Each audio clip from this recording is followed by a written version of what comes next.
नमस्कार। लहरों से डरकर नौका पार नहीं होती, कोशिश करने वालों की कभी हार नहीं होती।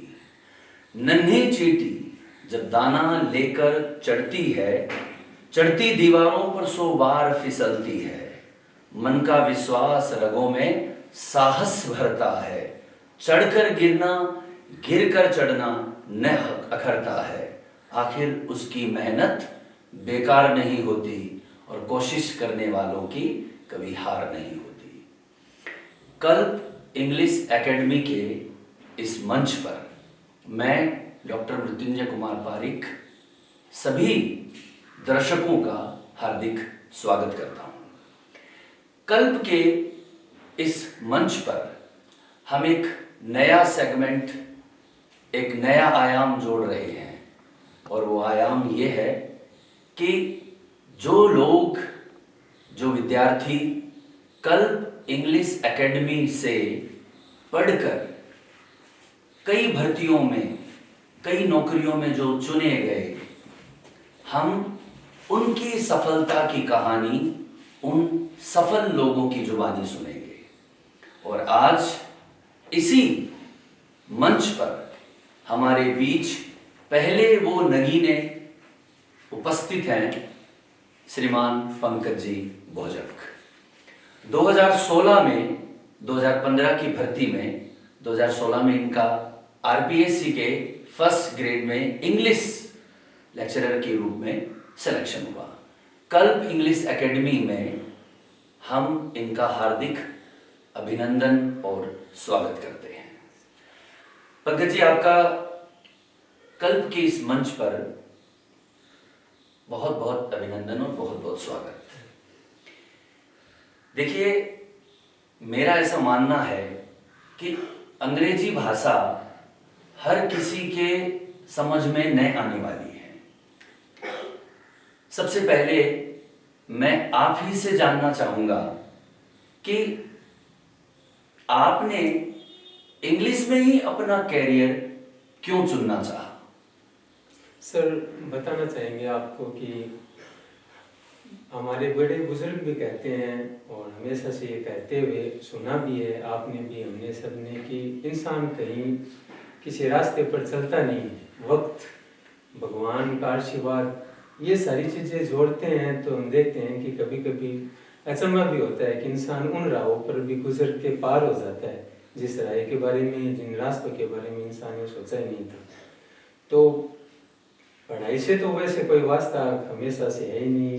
सर ने ऊपर लिखवा भी रखा है, शायद मेरा एजुकेशन जो बेस था मेरा पीछे का, 9वीं फेल, 10वीं में ग्रेस पास, और इवन 12वीं क्लास में लिखा नहीं है सर ने, लेकिन 12वीं क्लास में मैं कंपलसरी इंग्लिश में भी मेरे सप्लीमेंट्री है और 100 में से 17 नंबर आए थे मेरे।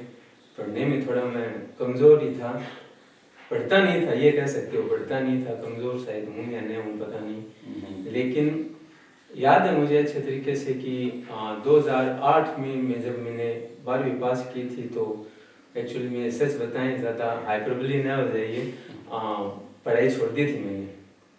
और पढ़ाई छोड़ने के बाद काम भी किया मैंने, बस ज़्यादा वक्त न लेकर बताऊँ, यहाँ पंसारी की दुकान भी है अच्छा रेट की, वहाँ पर मैंने ये जो पंसारी की तो दुकान पर जो काम करते हैं लड़के, जो करते हैं, करना भी चाहिए, करेंगे भी, तो मैंने काम किया है वहाँ पर। तो ऐसे ही काम करते थे तो दोस्तों के साथ शाम को फ्री टाइम में घूम रहे थे। मुझे याद है कि नवीन जी सर ने, कमल जी सर ने देव कंप्यूटर्स के ऊपर एक स्पोकन इंग्लिश का बैच लगाया इसका।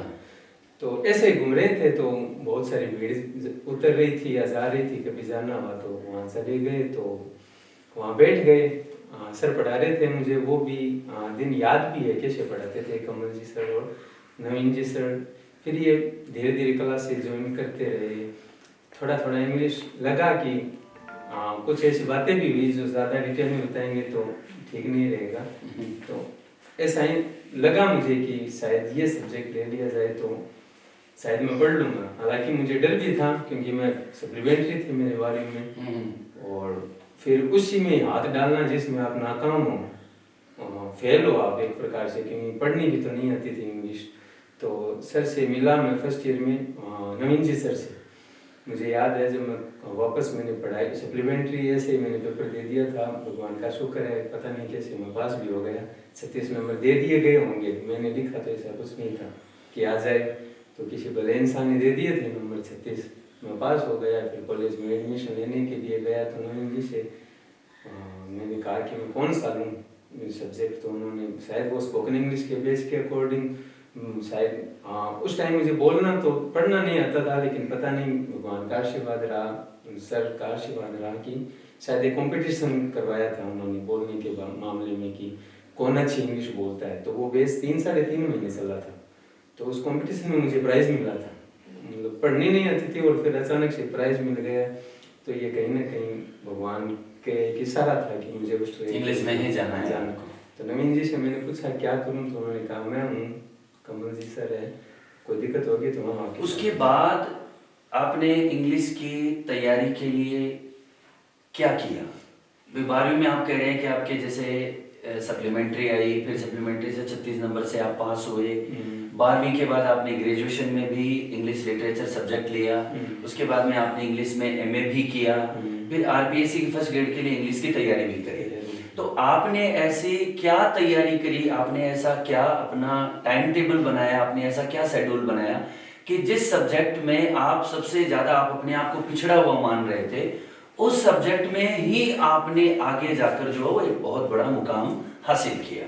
और इसके पीछे वजह तो सर मैं आपको बताऊं कि मेन वजह जो होती है ये यूनिवर्सल ट्रूथ है कि आप जिस एरिया में रहते हैं या जिस लोगों के बीच में रहते हैं, जिस माहौल के बीच में रहते हैं, आपकी सोच भी वैसी डेवलप होती जाती है। तो मैं पहले में मेरे मोहल्ले में रहता था, नो डाउट अच्छा मोहल्ला है, ऐसी बात नहीं है, लेकिन इंग्लिश का माहौल नहीं था। तो फिर मैं जब फर्स्ट ईयर, क्योंकि फर्स्ट ईयर से लेकर ग्रेड फर्स्ट तक मैंने कमल जी सर से ही कोचिंग की है, 2008 से लेकर 2016 तक मैंने उन्हीं से कोचिंग ली है। तो जब कोचिंग कॉलेज की लेने के लिए जाते थे, फर्स्ट ईयर की, सेकेंड ईयर की या फाइनल ईयर की, तो उस टाइम मेरा फ्रेंड ग्रुप जो था वो चेंज हो गया था। एक जो मोहल्ले का था अच्छा ही है, लेकिन पढ़ाई का नहीं था। तो जब हम कॉलेज में कोचिंग करने के लिए सर के पास आए तो मेरा वो ग्रुप चेंज हो गया। फिर हालांकि जेंडर अलग था, क्योंकि इंग्लिश में लड़कियां ज़्यादा होती हैं, तो अच्छे फ्रेंड मिले मुझे जिनको देख लग रहा था कि पढ़ाई पंकज ऐसे नहीं, पढ़ाई ऐसे की जाती है। पायल पारिक है जिनमें, और वो भी कल की ही स्टूडेंट रही हुई है, तो वो बहुत अच्छा मोटिवेट किया उसने भी मुझे, हम साथ में पढ़ते थे। तो इस वजह से माहौल क्रिएट हो गया, ऐसे मन खुद के दिल में तो नहीं था, लोगों को देख देख के हो गया। ठीक बात है। अच्छा पंकज जी, एक बात और बताइए आप कि आप कह रहे हैं कि आपने पंसारी की दुकान पे काम किया, तो आपने आगे भी जैसे आप आरपीएससी की तैयारी कर रहे थे, उस समय भी मैंने सुना है कि आप किसी स्कूल में, प्राइवेट स्कूल में आप पढ़ा रहे थे। तो आपने पढ़ाने के साथ साथ आपने अपनी पढ़ाई को कैसे मैनेज किया? जबकि लोग ऐसा कहते रहते हैं कि भाई हम तो काम कर रहे हैं, हमें पढ़ने का समय नहीं मिल रहा, या पढ़ते हैं तो हम काम नहीं कर सकते। तो आपने ऐसा क्या मैनेज किया, आपने किस तरीके से मैनेज किया कि आपने घर वालों को भी एक आर्थिक रूप से संबल प्रदान करने के लिए प्राइवेट स्कूल ज्वाइन कर रखी थी और साथ साथ आप अपना करियर बनाने में भी जुटे थे? तो आपने ऐसा क्या किया था, आपने अपने आप को, टाइम को कैसे मैनेज किया था? माँ बोलती है सर, हमेशा से कहती है ये कि भगवान उतरते नहीं है, भगवान किसी के दिल में उतरते हैं। ठीक बात। तो हुआ यही था कि देखो बीएड अक्सर गरीब परिवार के लोग करते हैं, मैं कोई स्पेशली नहीं। अक्सर राजस्थान में यही कहानी है कि बीएड में बच्चा वही कदम रखता है जिसकी आर्थिक स्थिति ठीक नहीं होती। बाकी तो हाई लेवल की एजुकेशन और भी बहुत होती है। तो घर को सपोर्ट करने के लिए, क्योंकि घर में थोड़े सदस्य ज़्यादा हैं, तो पुरानी टाइप की फैमिली है, तो 9 भाई बहनों में मैं सबसे लास्ट में था। और मेरे जो भाई हैं, जो 2 बड़े भाई हैं, तो वो मेहनत मजदूरी करते हैं, आज भी करते हैं, और तो ऑटो चलाने का काम करते हैं मेरे भाई। तो उनको सपोर्ट करने के लिए मैं नहीं कहता, ये कहना ठीक नहीं है कि मैं उनको सपोर्ट करूं, लेकिन मेरा मन था कि मैं थोड़ा काम करूं ताकि हेल्प हो, 1 रुपये की हो तो भी हो। लेकिन जब मैंने प्राइवेट स्कूल में पढ़ाना शुरू किया, जब ये भर्ती नज़दीक आई तो सर ये बहुत बड़ी बात है कि मेरे जीवन में अगर थोड़ी सी भी कोई बात को लेकर दिक्कत आ जाती थी ना, कि क्योंकि हमेशा मेरी सिचुएशन हेमलेट की तरह ही रही है, टू बी और no to be, that is the question, ठीक है ना। कभी डिसीजन ले ही नहीं पाया मैं, तो मैं सर के पास आया कि सर घर की कमल जी सर के पास, कमल जी सर के पास आया, क्योंकि पढ़ता भी मैं इनके पास ही था। तो मैंने इनसे कहा कि सर मैं पढ़ना भी चाहता हूँ और काम भी कर रहा हूँ। तो सर ने मुझे राय दी कि पंकज, दो नावों पर सवार कभी नहीं हुआ जा सकता, थोड़े दिन की बात है, ये जो काम छोड़कर तू आ रहा है तो हो सकता है घर वाले कह दें कि पैसों की कमी है और तू काम छोड़ रहा है। कहा भी नहीं, मेरे बड़े भाई ने यही कहा कि हम एक टाइम रोटी खा लेंगे लेकिन तू पढ़ाई करते रही। तो ये सपोर्ट मेरे भाई का भी था कि वो मेरे साथ खड़ा था, उनका बोलना था कि मैं खड़ा हूँ, घर के लिए मैं खड़ा हूँ, बाकी तू जाने, तेरा काम जाने। तो सर ने कहा कि आप एक बार के लिए छोड़ दो, थोड़ा मुश्किल लगेगा लेकिन ये टाइम निकल जाएगा और अगर सिलेक्शन हो गया ना तो ये सारी बातें भुला दी जाएगी। ठीक बात है। अच्छा, आप एक बात और बताइए पंकज जी कि आप कह रहे हैं आपने पंसारी की दुकान पे भी काम किया, आपने एक प्राइवेट स्कूल में भी पढ़ाया, आपने इसके अलावा भी आपने एक काम और किया है। बहुत सारे। मैं चाहता हूं कि आप उन दर्शकों को ये बात बताएं जो ऐसा सोचते हैं कि हम ये काम कर रहे हैं या किसी तरीके से उस काम में इन्वॉल्व हैं, हम आगे कुछ नहीं कर सकते। तो मैं चाहता हूं कि आप अपनी जुबान से अपने दर्शकों को, कल्प के पढ़ने वाले स्टूडेंट्स को या किसी भी तरीके की तैयारी करने वाले स्टूडेंट्स को आप वो बताएं कि जो भी वो काम कर रहे हैं उस काम के साथ वो ऊंचा से ऊंचा सपना देखकर भी उसको पूरा कर सकते हैं। आपने क्या किया है? नहीं, मेरी ही बात नहीं है सर, दुनिया के अंदर बहुत सारे ऐसे एग्जाम्पल देखने को मिलेंगे सर आपको कि लोग कहीं कुछ और काम कर रहे थे और अचानक उनके लाइफ में ऐसा ट्विस्ट आता है कि वो कुछ और बनकर। नहीं, मेरा कहने का मतलब ये है कि भाई हम ऐसे एग्जाम्पल क्यों ले जिनको हमने कभी देखा नहीं हो।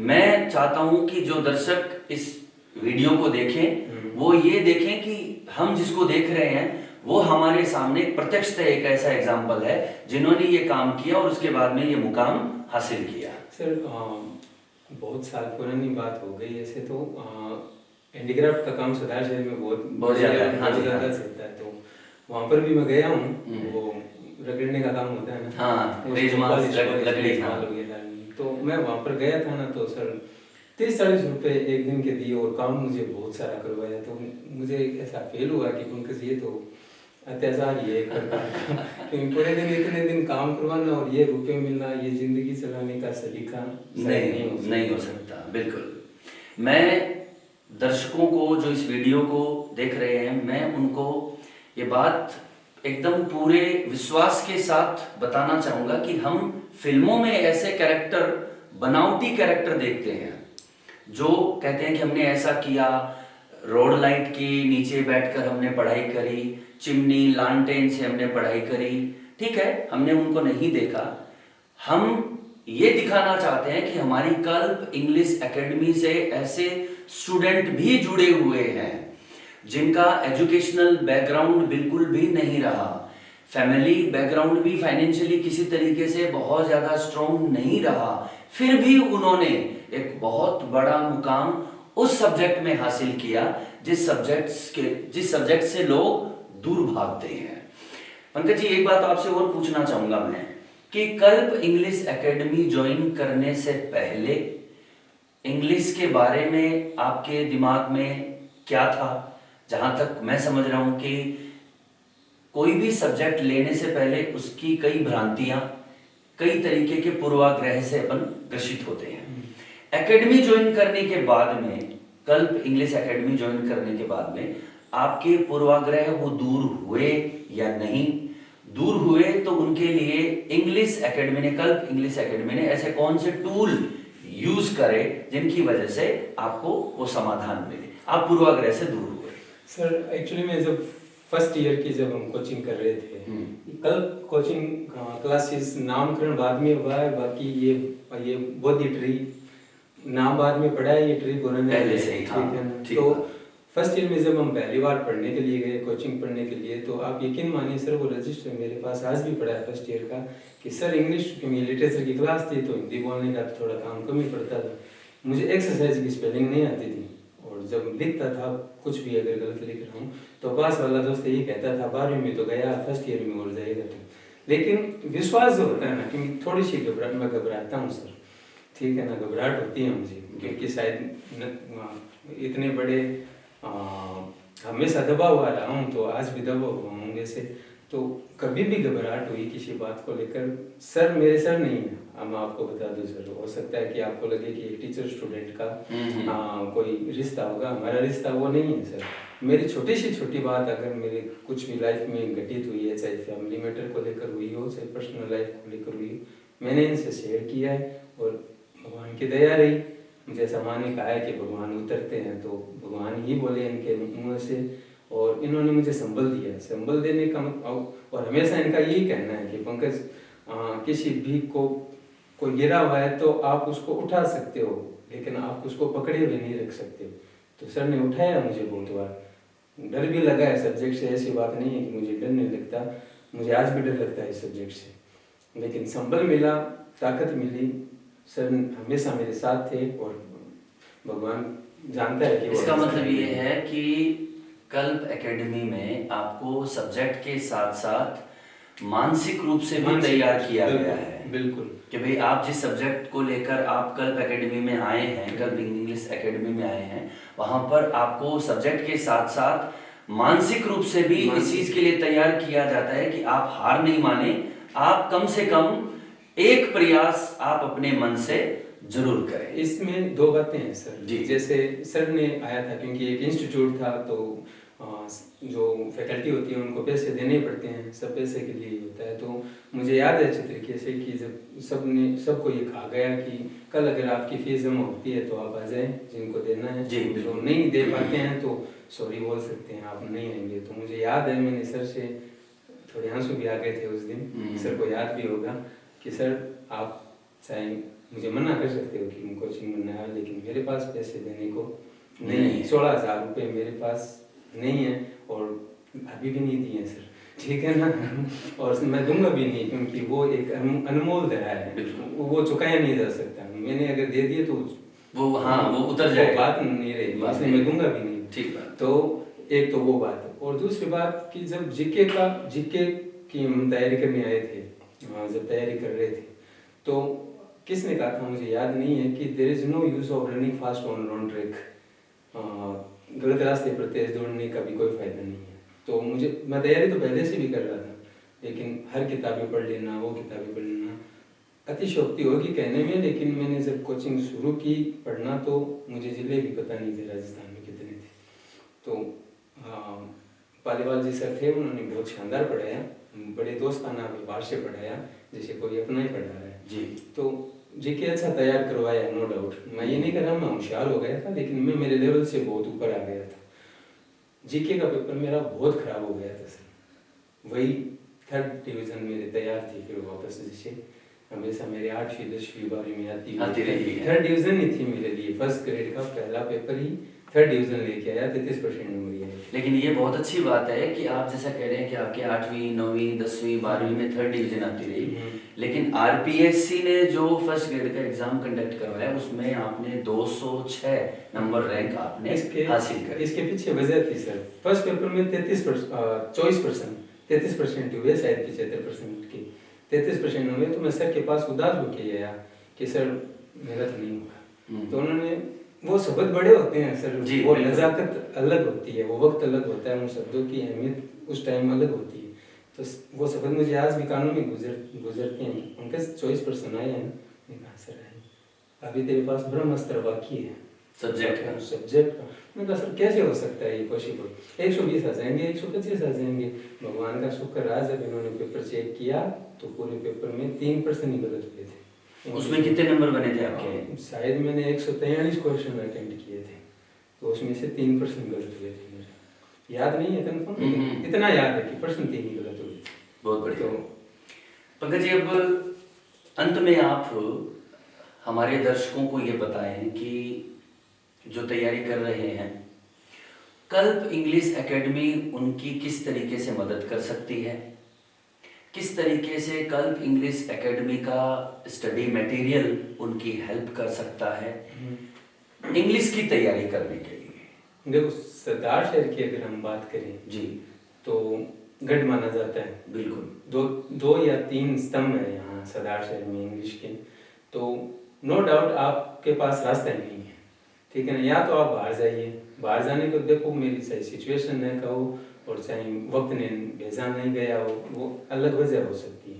क्योंकि भीड़ के बीच में आप जाते हो तो वहाँ पर आप पूछ नहीं सकते। और यहाँ पर तो क्लासेस लगती थी, सर पढ़ाते थे जब हमें, तो नॉर्मल से नॉर्मल बात भी कर लेते थे ना, तो ऐसे कोई फर्क नहीं पड़ता था इस बात को लेकर कि हम कैसे लगेंगे। तो मटेरियल की जहाँ तक बात आती है तो पूरा पेपर दिया था, मुझे लगता है जहाँ 3% ही गलत हुए हैं। तो मैं ये नहीं कह सकता कि मैं इतना ज़्यादा कोई इंटेलिजेंट हूँ। मेरे से बहुत ज़्यादा इंटेलिजेंट स्टूडेंट कमल जी के रहे हैं। सुलोचना है, उषा जी है, श्याम जी है, रेणु है, पायल है, ये सारे बहुत ज़्यादा इंटेलिजेंट स्टूडेंट्स हैं। लेकिन 3 ही गलत होने का मतलब ये है कि मैंने कहीं और से नहीं मटेरियल अटेम्प्ट किया था। क्योंकि सर ने कह दिया था कि सर पंकज जो चारों तरफ से हाथ मारता है ना, उसके हाथ कुछ नहीं लगता, तो आप वही पढ़िए। सर मैंने वही किया है जो मेरे सर ने। इसका मतलब आपको पूरी इंग्लिश की तैयारी करने का material, A to Z material आपको कल्प इंग्लिश एकेडमी से, कल्प क्लासेस से मिला है। यानी आपको कहीं किसी और तरीके के मटेरियल की रिक्वायरमेंट किसी दूसरी जगह से नहीं पड़ी। मैंने कोशिश की कि मुझे चाहिए, कि मुझे लगा कि ये सफिशिएंट है। क्योंकि ये एक चीज का दावा होता है ना आपके मन में कि ये करवा रहे हैं, तो गुरु, टीचर और गुरु का अंतर यही होता है कि आपको गुरु नजर आ जाता है। ठीक बात है। मुझे लगा कि ये बोल रहे हैं ना, ये परमात्मा ही बोल रहे हैं। अच्छा, अब आप अंत में आप हमारे दर्शकों को क्या कहना चाहेंगे इंग्लिश की तैयारी करने के लिए? देखो सर, अब तो थोड़ा वक्त बदल गया है थोड़ा तैयारी करने का। पहले हो सकता है कि थोड़ा सर के टाइम कंपटीशन कुछ अलग था, उस टाइम मेरे टाइम शायद कंपटीशन 5-6 साल पहले थोड़ा कम हो रहा होगा इंग्लिश का। क्योंकि शायद 55 या 60 हजार 70 हजार लोग ही पीजी थे इंग्लिश में। तो अब थोड़ा कंपटीशन बढ़ गया है। शायद इंग्लिश में अब 2-2.5 लाख लोग हो गए होंगे। तो अब कल के लिए तो बात यह है कि सीधी सिंपल बात यही है कि आपको यहाँ से, मेरा अनुभव है, बाकी अलग अलग लोगों की अलग अलग राय हो सकती है, मेरा अनुभव ये है कि यहाँ से मिलने वाला मटेरियल जो है वो वही है जो आपके लिए होना चाहिए। ठीक बात। ऐसे नहीं है कि कोई, जैसे मैंने पहले हमने जो पढ़ाई की थी तो वो कागजों में आती थी, सर अपने हाथों से नोट्स बनाते थे, हमें प्रिंट करके देते थे। तो अब वो किताबों के रूप में आ गए। बात तो वही है, ठीक है ना, बात तो वही है। पहले हमें हाथ से लिखा देते थे या प्रिंटेड दे देते थे, अब वो एक किताब के रूप में KNM नाम से वो जो किताब है मैंने पढ़ी है, वो पढ़ी है मैंने। तो उसमें मटेरियल वही का वही है जो हमें हमेशा से पढ़ाया हुआ है या हम पढ़ते हुए हैं। कभी आप रजिस्टर से इमेज करेंगे ना तो सेम टू सेम वही, मतलब प्रतियोगिताओं में तैयारी करने के लिए जो मटेरियल चाहिए वो उन किताबों में है। वरना मान लीजिए कि आप ग्रामर के लिए रेनन मार्टिन की तरफ दौड़ेंगे, आप लिटरेचर के लिए किसी और चीज़ की तरफ दौड़ेंगे, या आप जो इडियम्स के लिए दूसरी किताब की तरफ जाएंगे, या फिर जो फिगर्स ऑफ स्पीच है उसकी किताब अलग आती है। तो वो too many cooks spoil the drop, वो वाली बात है कि आप बहुत सारी किताबें लेके बैठेंगे, वो भी एक स्ट्रेस का काम करेगा। बिल्कुल, बहुत सारी किताबें आपको ये पढ़नी है। तो मुझे लगता है कि यहाँ से जो मिल रहा है ना, मेरे नजरिए सारी किताबों का सार जो है वो आपको एक जो KNM क्लासेस की जो बुक्स है उसमें मिल जाएगा, बिल्कुल मिल जाएगा। ठीक है, तो पंकज जी आपको बहुत बहुत धन्यवाद कि आपने 0 से लेकर ऊपर तक इतनी मेहनत करी, इतनी तैयारी करी और ये मुकाम हासिल किया। हम भगवान से ये प्रार्थना करते हैं कि आप हमेशा जो आपकी क्लास में बैठने वाले जो स्टूडेंट हैं, आप उनके आदर्श बने रहें और आप उन बच्चों को हमेशा इस तरीके से तैयार करते रहें कि बच्चे आपका हमेशा हमेशा मान, सम्मान और गुणगान करते रहें। सभी दर्शकों का बहुत बहुत धन्यवाद। Thank you so much.